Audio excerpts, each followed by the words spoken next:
Alhamdulillahirabbil alamin. Wassalatu wassalamu ala asyrafil anbiya'i wal mursalin wa ala alihi wa sahbihi ajma'in. Subhanaka la ilma lana illa ma 'allamtana innaka antal alimul hakim. La haula wa la quwwata illa billahil aliyyil azim. Rabbi shrah li sadri wa yassir li amri wahlul 'uqdatam min lisani yafqahu qawli. Allahumma iftah 'alaina bi futuhil 'arifin bik. Allahumma ja'alna minal ladzina yastami'una al-qawla fayattabi'una ahsana. Allahumma 'allimna mimma jahilna wanfa'na bima 'allamtana wa zidna ilman nafi'an ya rabbal alamin. Qala Syekhul Musannif rahimahullah ta'ala wa nafa'na bihi wa bi'ulumihi fid dharain amin. Kita di muka surah 44. Kata Musannif rahimahullah ta'ala, wa minha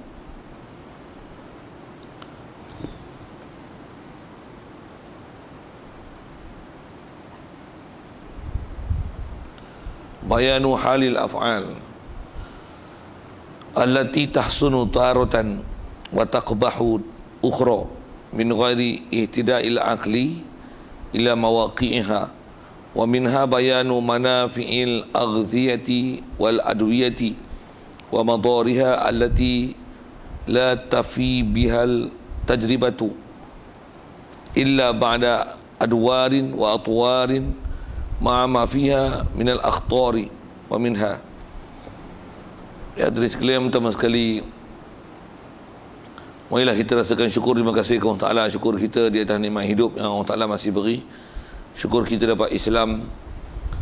Syukur kita juga di atas nikmat Allah Ta'ala jadikan kita boleh hadir ke Masjid Kusurau. Dengan itu dapat kita faham ajaran Nabi SAW.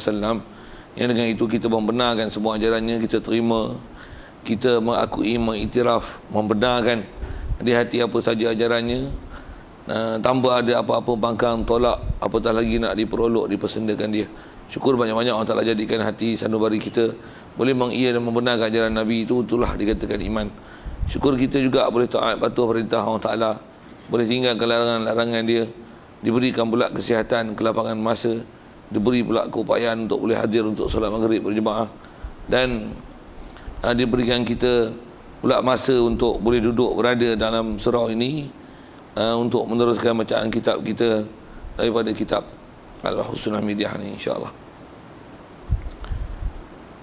Kata Musannif rahimahullah ta'ala, wa minha bayanu halil af'al allati tahsunu taratan wa taqbahu ukhra min ghairi ihtida'il aqli ila mawaqi'iha.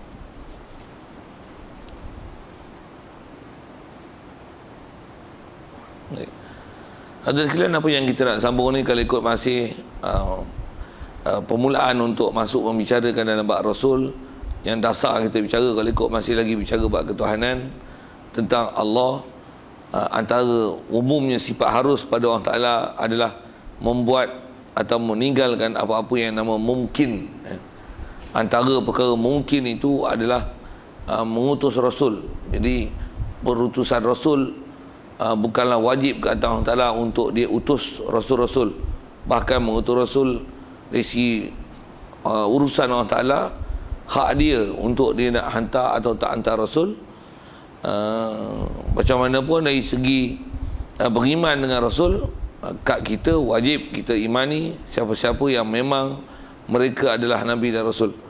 Jadi antara lain kita bicara adalah dalam bab perutusan Rasul ni, Allah Ta'ala hantar Nabi dan Rasul, antaranya kalau asal hukum dan itikad kita ke Allah Ta'ala dia hantar Rasul adalah semata-mata limpah kurnia dia. Dengan bahasa lain, dia boleh hantar Rasul pada siapa yang dia nak hantar, dan di atas itikad kita wajib itikad semestinya dia beri Rasul, dia hantar Rasul, diberi Nabi kepada tempat tertentu, waktu tertentu, zaman tertentu, adalah semata-mata limpah kurnia je.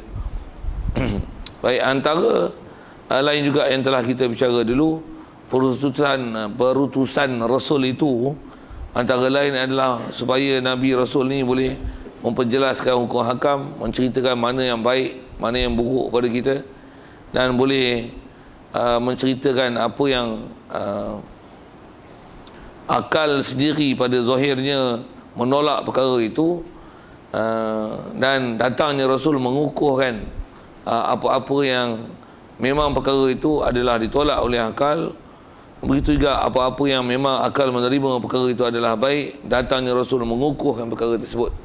Itulah antara lebih kurang rasanya kita bicara dulu yang terdekat tentang asalnya bicara bab Rasul. Harus orang Ta'ala hantar Nabi Rasul.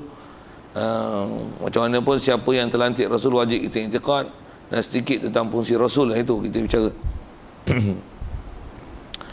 Baik, situ rasanya sama kita nak ke atas lagi.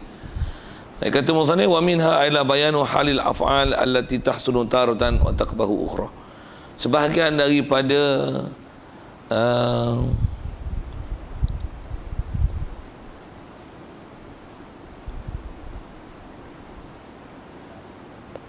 masalah, sebahagian daripada perkara yang baik, yang elok, yang ada kesewajaran orang Ta'ala hantar Nabi Rasul, ialah okey. Jadi kalau ikut apa yang kita nak sambung ni, yang masih nak menyambung tentang kalau orang Ta'ala hantar Nabi Rasul, antara lain hikmahnya kalau pandang pada hari itu apa yang telah disebut ialah limpah kurnia dia. Jadi yang ni ialah sebahagian daripada perkara yang memang kalau kita buat analisa, buat kajian, ini adalah antara perkara-perkara yang dapat faedah dengan perutusan Rasul. Baik, mana dia? Wa minha, sebahagian daripada perkara masalah, perkara kebaikan itu adalah bayanu halil af'al allati tahsunu taratan wa taqbahu ukhra min ghairi ihtida'il akli ila mawaqi'iha. Sebahagian daripada masalah itu ialah Nabi Rasul ni dia boleh bayanu halil af'al, menjelaskan keadaan perbuatan allati tahsunu taratan, yang perbuatan kita ni ada yang dia elok pada satu ketika, wa taqbahu ukhra, dan perbuatan kita ni, tingkah laku kita ni ada yang dia keji, ukhra ay taratan ukhra, pada satu ketika yang lain. Maksudnya kalau kita punya perbuatan ni memang ada istilahnya baik dan buruk, cuma mana yang betul-betul baik, mana yang betul-betul buruk, dan apa kayu ukur dia, Nabi Rasul lah ajar tu. Nabi Rasul yang ajar. Kerana tanpa ajaran mereka, tu yang kita yang tak belajar ajaran Nabi Rasul, masuk ajaran Nabi Rasul, tak faham apa yang sepatutnya kita kena faham tentang kaedah-kaedah Islam. Nak mengukur mana yang nama baik, tak baik, mana yang kata ekstrim, tak ekstrim, lebih kurang itu kot. Mana yang melampau, tak melampau, yang mana yang dipanggil istilahnya sederhana, yang mana hak tu bukan sederhana, hak ni bengong namanya, bofi bahasa gitu. Kita tak akan boleh nak menilai dengan tepat ada sekalian, pasal ada di antara perbuatan kita ni satu pihak mengatakan baik, satu pihak mengatakan tak baik. Jadi datang Rasul antaranya nak menjelaskan hal perbuatan yang mana ada satu ketika dia jadi baik, ada satu ketika tak jadi baik, min ghairi ihtida'il akli ila mawaqi'iha, yang tidak ada petunjuk daripada akal ila mawaqi'iha, kepada realitinya. Pada realiti itu maksudnya ada perkara yang akal memang menerima prinsip ini adalah perkara tak baik. Tak payah datang Quran apa.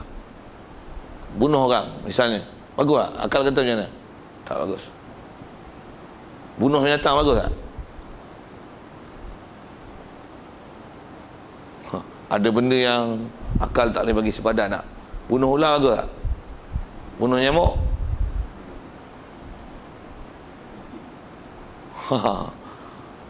Macam mana pun ada benda yang kita boleh bagi hukum kan. Tapi ada manusia yang kata nyamuk pun nak makan juga. Ada yang dia, kepala dia bela kan. Begitu juga kalau sebut sembelih binatang. Sembelih binatang ni kita tak apa tak. Ada manusia yang kepala otak dia menganggap satu benda yang hina, satu salah besar, menyembelih binatang. Begitu juga ikan misalnya. Makan binatang ni pada mereka ialah satu benda yang keji. Ada kapan Buddha macam tu, Hindu macam tu. Ini vegetarian dia yang tak mau makan benda-benda yang nama berdaging ni, dia ada kepala otak dia macam tu. Jadi apa kayu ukur? Nabi Rasul datang nak bagi panduan tu lah. Jadi asal kita dah sebut prinsip tentulah. Jadi Nabi Rasul datang untuk itu. Cuma ke atas kita wajib kita pergi belajar apa ajaran dia tu. Apa dia? Satu misalnya kita dalam syariat, sikit tanya gini tengok pasal nak tengok tidak akal ataupun tidak. Kita lawan orang kafir tak suka Islam. Bagus tak tu? Kita okey. Mereka tak okey. Sikit lagi macam ni. Kita kata Islam aja benar, yang lain daripada Islam tak benar. Okey tak macam tu? Kita okey, dia kata kita ekstrem. Nampak? Kita mesti ikut semua Islam. Cara Islam, sukan Islam, politik Islam, ekonomi Islam, semua Islam. Okey tak? Okey? Okey? Demo kata janganlah melampau sangat, sikit-sikit Islam. Tak ada benda lain. Tak ada alternatif lain untuk kita buat. Yang kita nak betulkan balik orang Islam kita tentang etikad kita ke Nabi Rasul, yang kita mesti berpandukan kepada kayu ukur yang mengajar kita menilai baik buruk itu adalah berdasarkan ajaran Rasul. Satu tengok kan, pasal kadang-kadang ada benda yang itulah akal ni ada benda yang tempat dia cantik, dia memang boleh bagi dengan pasti keputusan baik buruk tu. Tapi ada tempat kadang-kadang bila tak boleh nak menilai baik buruk, mana yang nama Hasan disebut tadi, mana yang nama keji, masa di situlah diperlukan Rasul untuk memberikan hitam putihnya, betulnya, salahnya. Dan tunjuk ajar dia itulah yang kita nak tengok. Dan kalau sikit dengan bahasa format yang dia ajar ke kita, macam mana nak kenal, hak tu yang kita kena mengaji. Sedikit kalau dengan mudah gini, isu dekat kita lah, misalnya daging korban, dia ibadat ke tak? Dia urusan agama ke tak? Soal, boleh tak bagi kat orang kafir? Kalau kita naluri fitrah bagus ni macam mana? Boleh pergi bahasa itu tak? Macam mana? Boleh tak bagi orang kafir? Tuan-tuan faham macam mana? Boleh bagi tak? Sejak kita dulu kita dengar bodoh-bodoh kita lah, Boh kata bodoh asal kita bantu kita tak ngaji. Kita dengar, tengok macam mana? Boleh tak bagi orang kafir? Tak boleh tak? Tapi zaman lah ni macam mana? Dengar macam mana? Oi, macam-macam lah. Korban boleh bagi orang kafir. Orang kafir pun boleh menyertai korban. Dia pun boleh buat korban. Wah, fuyo. Bofi bahasa itu kan? Bahasa moden ke? Fuyo, orang kafir pun boleh masuk korban. Orang kafir pun boleh masuk wakaf. Orang kafir pun boleh bagi sumbangan wakaf untuk masjid, untuk surau, sekolah agama. Fuyo. Fuyo kan? Pasal apa? Ini adalah nilai-nilai murni dan harmoni. Jadi kalau kita sembelih binatang, kita tak bagi jiran, ini tak harmoni. Jadi nak harmonize kan benda tu. Macam mana? Bagi juga daging kurban ni pada orang kafir. Yang mana apa kayu ukur dia? Macam mana pun benda macam tu, dia mesti istidak Rasul. Macam mana pun tuan-tuan, sikit saya nak sebut hukum kurban tu pasal kita kalau ikut dari segi nisbah fitrah yang diajar dengan kaedah kita dengan syariat ni, macam mana dia ajar Rasul, dia bab agama ni urusan kita tak boleh campur dengan orang kafir. Atau masyhur atau bahan mudah-mudah lah sebut kaedah agama ni, dia tak boleh campur urusan Islam dengan Islam, kafir dengan kafir, tak boleh. Satu, kalau daging kita sembelih daging biasa, sembelih lembu, sembelih ayam ke, lepas tu nak bagi gulai semangkuk ke orang kafir, kau bagilah. Tapi bila atas nama ibadat, tak boleh. Tak boleh kan? Kalau saya nak sebut rujuk kitab apa macam lah. Apa saya nak sebut ialah lah ni nisbah pendapat. Dapat pula tu pendapat orang ada title, keluar dalam macam-macam lah media-media ni. Hak demo WhatsApp lah, video apa lah. Kita pun WhatsApp kita ke, ambil klik. Tak boleh. Mana boleh bagi kat orang kafir? Hatta kalau kita belajar kitab-kitab fiqh tuan, kalau tuan-tuan nak tengok jawi, tuan-tuan tengok kitab ni, saja saya nak sebut panduan yang syarak ada, memang ajaran Nabi Rasul, ulama cerita lama dah. Cuma demo ni tak tahu lah, nak kata bodoh memang ada yang bodoh. Macam tu. Ada mungkin tak amanah ataupun terlalu mengikut nilai kebangsaan atas nama harmoni tak harmoni ni kot. Dia orang lebih kepada harmoniat, tahsiniat, yang tu kot. Boleh faham saya cakap?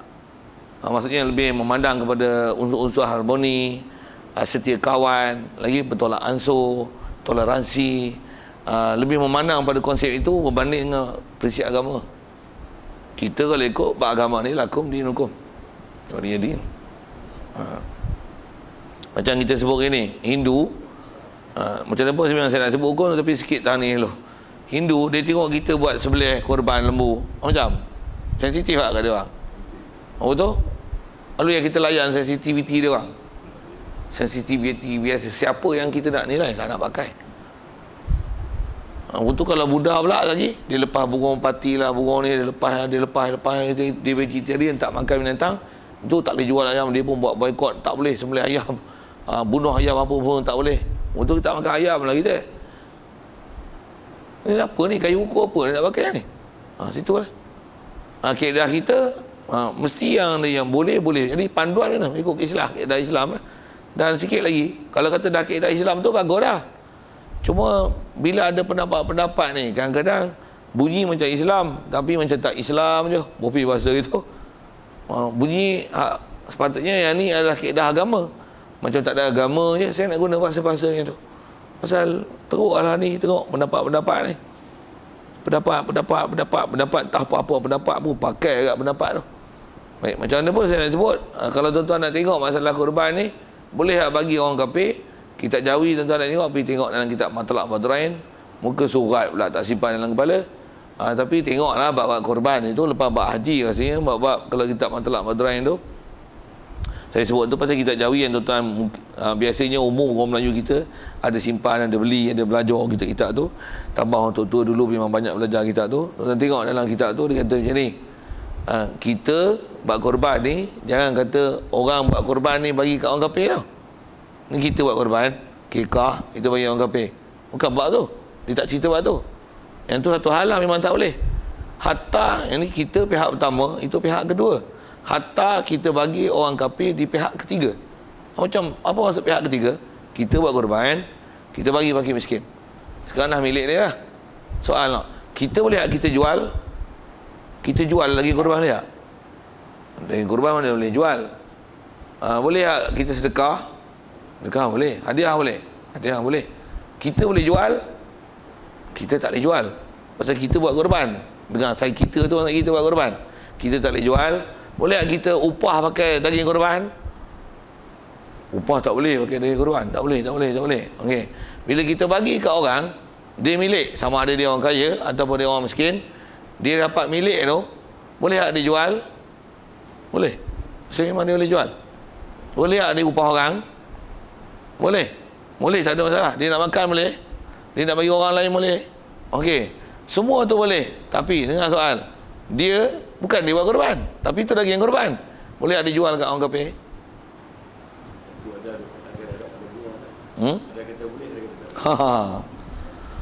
Betul ke yang kata ada boleh tu? Tu lah. Tu saya suruh semak kitab tu. Tengok kitab-kitab pendapat yang kuat, yang muktamad, yang dipakai dalam mazhab. Kita la yajuzu i'ta'uhum. Tak boleh bagi pada orang kafir. Jangan kata orang yang buat korban tu. Hatta orang yang telah istilahnya pihak ketiga ni, kita bagi kat orang di pihak kedua ni. Pihak kedua ni dia dah milik harta korban, barang korban, dia bagi kat kafir, dijual kat kafir. Pihak ketiga pun tak boleh bagi kat kafir. Pasal apa? Dia ialah harta ibadat, dia ialah benda ibadat. Hatta kalau macam ni, katalah dia bagi kat kita memang dah selesai korban kita, tapi dia bagi. Oleh kerana bodohnya dia tak ada ilmu dalam bab tu, kalau dia tahu buat apa, wajib dia beli balik ataupun cari daging lain, dia cover balik apa tu, beli satu, cover di atas apa yang telah dia cuai, beri pada orang yang tak sepatutnya terima perkara itu. Ganti balik, istilahnya ganti balik apa yang tempat yang tak boleh beri. Saya kata kitab Jawi kan, tak tengok kitab Matlaq Badrain. Sebut kitab besar-besar ikut tumpah tu tak nak tengok, tak pandai. Cuma muka surat tu sorry lah, tak simpan dalam kepala muka surat apa. Nanti kita ambil, ada nak WhatsApp, tanya saya, ambil nombor, nanti saya WhatsApp kan. Kesian dia orang tak ada kitab. Bofi bahasa itu lah. Okey, saya nak sebut apa ni? Ada benda yang akal memang tak boleh menilai tu. Buat macam mana? Ada kena ukur syarak. Tapi je lah, ni dia jadi zaman kelang kabut lah buat ilmu. Kau kan, yang ni tahun ni atau tahun depan lagi pula isu lain pula. Lagi belakang, lagi dekat dengan Dajjal, lagi banyak hak Dajjal tu. Bagi pendapat macam-macam. Saya ibu baca Dajjal pasal sesat menyesatkan. Itu kita dengar, saya sebut bab korban. Macam mana pun asal nak sebut ialah ada benda yang akal nak menimbang tu. Satu, kita ada benda-benda macam ni, dia memang kaedah dia panduan syarak. Ada akal yang tak boleh. Macam mana pun sekali sebut, memang kadang-kadang kita bahasa panduan syarak tu betul lah. Cuma betulkah ia memang betul-betul panduan syarak ataupun kita tersilap dan belajar, cuai belajar nak tengok panduan syarak tu apa, dengan sebab tu kita dah tersalah menghukum. Sikit kalau nak sebut masih lagi bab tu kan. Apa lagi nak sebut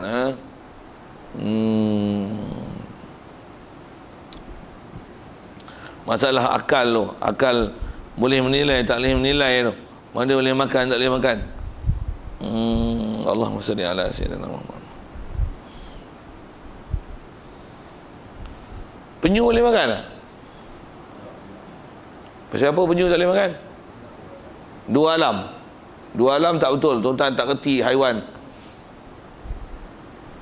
sesat. Penyu dua alam ke? Penyu dua alam sesat. Tuan-tuan jawab dua alam. Betul ke doktor? Penyu binatang dua alam ke? Penyu dua alam ke? Doktor pun tak tahu. Alamak. Sorry. Sajalah. Pasal kan kena orang macam ni dia dua alam ke? Tak, dia bertelur ya. Tapi dia memang dia habit dia ke darat, ke laut, ke darat. Macam tu kan? No. Memang dia duduk di dalam air lah. Dia bertelur menetas memanglah di darat. Pasal mak dia bertelur dia ke darat. Lepas tu sepanjang hidup dia tak pernah ke darat. Melainkan just untuk aktiviti bertelur. Tu pun yang betina. Yang jantan tak pernah ke darat. Melainkan waktu dia menetas, dia daripada darat dia ke laut. Bagi faham ayat tu. Tu penyu boleh makan tak? Pasal apa tak boleh makan penyu? Pasal bukan dua alam. Kalau kata dia memang amfibia, memang dua alam. Itu memang dua alam lah. Tapi penyu dua alam, dengar saya sebut sesat tuan-tuan punya ayat tu. Itu yang kita bengong, kita tak diajar dengan sipir yang betul.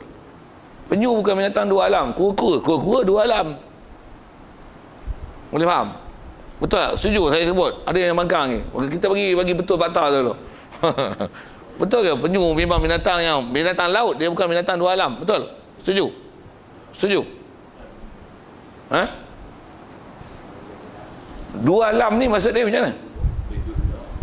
Maksudnya dia memang selambanya pergi ke darat dan boleh survive hidup di darat. Di darat pun dia boleh selambanya pergi ke darat, ke kawasan air, dan selambanya, dan dia boleh survive dalam air. Itulah dua alam. Penyu dua alam ke? No, dia adalah binatang laut. Dia cuma ke darat untuk aktiviti bertelur. Tu pun yang betina saja, jantan tak pernah ke darat. Betul ke saya punya fakta geografi ke? Fakta apa tu? Biologi tak? Itu biologi tak? Zoologi. Sorry. Zoologi, okey? Okey, zoologi tentang habitat apa kan? Okey, zoologi. Sorry. Tak pandai kita tu tanya orang tu. Lagi fakta. Okey. Betul macam tu kan? Okey, dia adalah binatang laut sebenarnya. Binatang air, bukan binatang dua alam. Satu, penyu kena faham macam ni. Dia tak boleh dimakan, bukan masalah dia dua alam. Yang dua alam memang tak boleh makan. Tapi penyu tu tak boleh makan, bukan pasal dua alam. Tapi pasal dia binatang laut, tapi dia ke darat dengan ikhtiar. Itu dia punya ayat sipir. Dia ke darat dengan ikhtiar. Maksudnya dia ke darat dengan ikhtiar atas aktiviti bertelur je. Sebab tu tak boleh makan dia. Telur dia kenapa boleh makan? Telur boleh makan atas pembahasan fiqh Syafi'i. Boleh kerana telur adalah air mani. Semua air mani adalah suci. Melainkan air mani anjing dan babi. Pasal anjing dan babi dan keturunannya mengikut fiqh kita dalam Syafi'iyah, mereka diri anjing, babi dan keturunannya adalah najis. Jadi air maninya adalah najis juga. Jadi apa-apa yang selain pada anjing dan babi, air maninya adalah suci. Jadi telur adalah proses pemandian. Jadi hukum telur adalah benda suci. Jadi itu yang telur boleh makan. Kalau tak boleh makan pun bukan pasal masalah telur, tapi masalah benda lain. Apa dia? Memabukkan, beracun. Ciri-ciri yang tu yang menyebabkan tak boleh makan. Satu kalau sikit telur tu, apa dia ciri yang memabukkan, tak memabukkan? Antaranya mana-mana telur yang dia punya sifat dia berangkai dan berantai. Tu telur katak jangan makan. Telur cicak orang tua-tua dulu pesan apa? Kalau lapar jugalah nak makan telur cicak kan. Ternak cicak banyak. Kata itu. Jumpa telur cicak. Telur cicak asal telur boleh makan. Tapi petua orang tua-tua asal nak sebut dia ada petua. Tak boleh makan pasal itu mabuk. Telur yang berangkai kalau kembar jangan makan. Beracun. Kalau satu tak apa. Itu pun mungkin mereka dah selidik dan kaji. Macam mana pun asal telurnya telur lah tedung wah nak makan lah. Tapi kalau mampus sendiri tanggung risiko. Tapi jangan makan pasal dia beracun. Jadi tak boleh makan pasal apa? Masalah beracun. Okey, bagi faham fakta tu dulu. Saya nak sebut apa ni? Sambil-sambil kita sebut. Asal nak sebut Rasul datang untuk bayankan mana yang akal kata elok tak elok tu. Tapi dia dah ajar prinsip berakal lah. Ulama pun dah bagi contoh supaya kita ada akal. Tapi kita tak gunakan sepe tu dengan format yang betul. Dan telah kita diberikan maklumat yang salah, penyu dua alam. Tak betul. Baik. Faham penyu ni, faham semua masalah binatang. Ya orang duk tanya boleh makan tak boleh makan. Siput sedut boleh makan tak? Duk makan nanti Ustaz. Siput sedut ke kecor ke kerang ke apa. Okey macam tu. Tentu nak tengok tu. Saya tanya siput sedut tu tadi. Siput sedut ni kalau buah dalam air dia boleh ke darat. Dia naik. Dia boleh panjat kalau buah dalam bekas. Dia keluar lah. Kalau duduk kat dalam sungai pun dia boleh ke darat. Kalau faham tu boleh tu. Tu yang kalau buah dalam bekas, lama-lama sekok tak ada dalam tu. Betul? Betul ni? Pasal apa? Pasal dia boleh ke darat dengan ikhtiar. Dia boleh ke darat dengan ikhtiar. Kalau istilahnya dia ke darat dengan ikhtiar, sekalipun atas aktiviti bertelur, cuma yang tu kena tengok tandu lah. Kalau dia memang ke darat sekali buat aktiviti bertelur, tak boleh makan dia pasal istilahnya dia ke darat dengan ikhtiar. Tapi kalau kata dia ke darat tu pasal dia kena kurung, selalu dia duduk dalam sungai, untuk buah dalam bekas, aku tak suka dalam bekas ni, aku nak keluar. Sebab tu dia keluar. Yang tu dia boleh dia makan. Kalau bertelur pun dia tak bertelur di darat. Dia bertelur dalam air. Tapi pasal hampa tangkap aku, buah dalam bekas aku keluar. Macam tu kot. Faham saya nak sebut apa ni? Contoh macam kita tangkap ikan kawan, buah dalam bekas, dia lompat keluar. Pasal apa dia lompat? Aku selalu duduk dalam medang, hampa tangkap buah dalam bekas, aku keluar.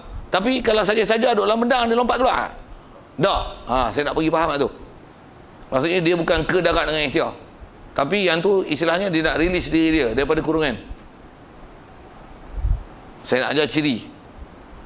Satu, belangkas boleh makan tak? Belangkas bertelur di pantai, kan? Ketam yang tepi pantai yang kepit besar tu boleh makan.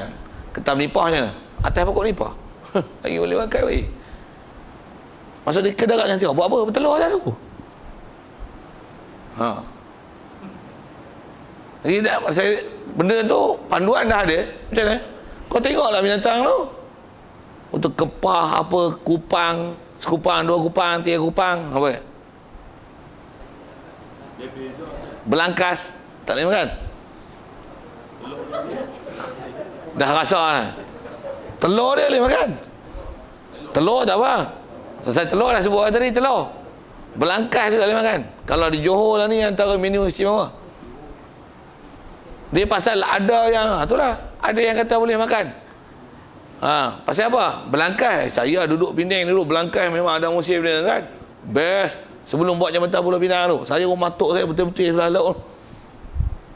Ni kalau sini tu taman tema air tu gigi laut tu. Matuk saya tu. Kalau musim belangkas ni, ya Allah. Tapi bukan makan belangkas. Makan telur dia. Budak tu ada cara nak buat keluar telur dia. Apa nak cerita ni? Kalau rebus dengan belangkas lagi, silap makan belangkas. Memang koyak-koyak belangkas, makan terus lagi. Macam mana pun nak sebut. Pasal apa tak boleh makan belangkas? Sama macam penyu. Ikan belacak lah kan? Ikan belacak